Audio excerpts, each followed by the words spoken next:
A public inquiry has revealed that teenage recruits into the Australian military were forced to rape each other, often as part of initiation practices. Well, the spotlight is on two former training establishments. They were used from the 1960s to 1980s. HMAS, that's a Navy establishment, Leeuwin in West Australia, junior naval recruits were trained.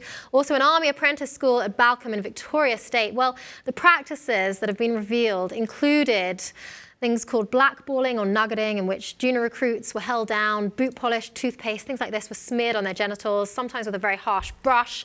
Recruits' genitals grabbed, usually while they showered, all sorts of horrible things, having their heads flushed down toilets. Well, this has all come about recently, because obviously we're talking about things back in the 1980s. This has all come about because the Royal Commission into Institutional Responses to Child Sex Abuse has been looking into churches, sports bodies, the entertainment industry. Now they focused on the Australian Defence Force, and they actually were contacted. They were contacted by 111 survivors of this who claimed that they had been raped and seriously sexually abused from the age of 15 years old. And it usually happened within their first 6 months of being in the military. Do we know what would happen to these boys if they reported the abuse? At the time, from what I know, it was something that was going on that was part of the initiation process, and it was basically very similar to what you see in college hazing, where they basically had to go through this. They had to allow it to happen in order to continue on their path of becoming a recruit into the Navy or into the military. I want to read you a quote from the Royal Commission. This is what they had to say.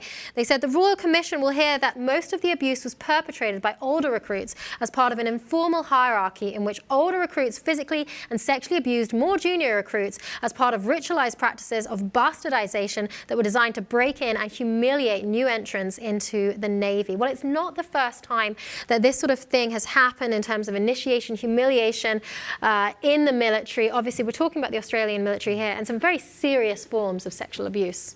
Yeah, I mean, there's other reports going back a couple of years, 2014, where similar reports were surrounding the Navy, and at the time they were able to dismiss such allegations and said that they would investigate, and then spokesperson for the Navy indicated there was no evidence of a systematic abuse or systematic abuses taking place.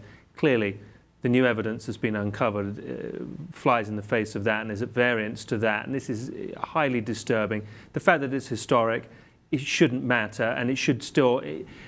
The point of the matter is that even though it's historic, it still speaks to a culture of sexual abuse, deprivation, humiliation, which is totally unacceptable. And I would hazard a guess, as we've seen in university colleges and various hazing rituals, as you alluded to, there's an element of that still persists within the armed forces. This is so severe there. We're talking about rape, anal rape, going far past college paddling or college hazing. Sure. I mean, this is really nasty, disgusting stuff, and the only thing that you can hope that comes out of this is that somebody is held accountable. We're talking about years ago, decades ago. Decades ago. The Australian military has been subject to 2 other major inquiries over the last 5 years, but as you mentioned, the complaints do date back to decades ago. This inquiry, though, survivors are still coming forward with their evidence from when they were as young as 15 years old. We're talking about, as you mentioned, things like anal penetration, all sorts, going into the Australian military. It's not a happy scene,